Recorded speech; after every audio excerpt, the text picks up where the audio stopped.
and who knows what the landscape's going to look like here in New Hampshire in 50, 60, 70 years? Well, Josh, I think the reality is that's just code for people who want an income tax and want to keep that option on the table to use perhaps in the future.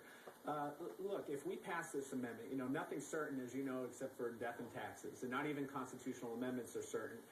If we ever had such an economic calamity in this state where suddenly you had a group of Republicans and Democrats, everyone all agreeing that an income tax was the right way to go for New Hampshire, then you can simply put the repeal back on the ballot, but you would need 67% of the people to agree that we need an income tax. And I think it should be a high threshold if we were ever to have an income tax in our state. I think this does ensure that New Hampshire's government remains limited in size. If you look at other states that have enacted income taxes or other taxes to quote-unquote offset existing taxes that they had, it never happens. It's a fallacy to think that happens, Josh. You look at the states of Connecticut or New Jersey, which enacted income taxes in the 70s and 90s. All it did was grow the size of state government, tax the people more, and increase state spending. That would happen right here in the state of New Hampshire. So I really think this is a safeguard, and as I said before, it increases the threshold for how we would ever have an income tax in the state of New Hampshire. Representative Sterling? I disagree. That's true. Well, let me put it to you this way. Because he's talking about, obviously, you believe that an income tax should at least be considered. And I know there's a lot of property owners out there who think that income tax and Josh, I would note, too, that there has already been a proposal for next session to have a 1% income tax in the state of New Hampshire. Although there are always proposals for that, and there are always proposals in the legislature that never get anywhere out of committee. That's just the nature of the business. We've had a lot of proposals these past 2 years which didn't deserve to see the light of day, and they really didn't.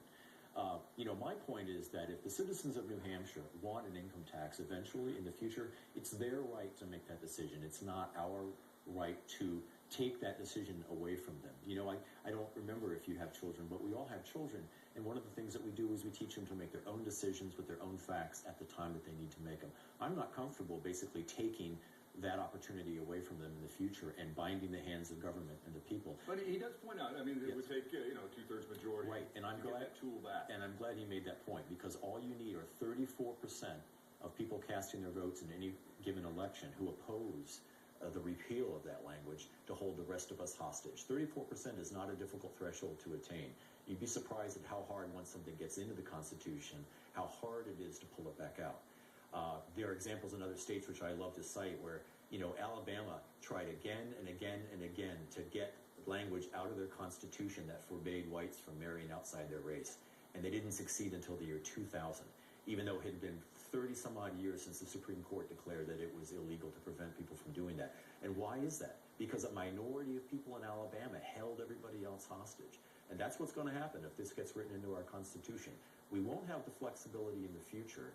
And I think it's the right of future generations to decide for themselves. If they want an income tax, if they want to structure government however they want to structure it, that's their prerogative, at least in my opinion. And I think the voters should reject question 1 for that reason alone.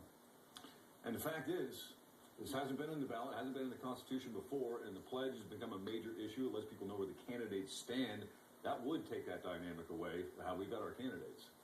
Yeah, well, look, we've seen candidates also take the pledge and then renege on that pledge. Governor Shaheen ran on the pledge when she was governor, but then she supported a statewide sales tax.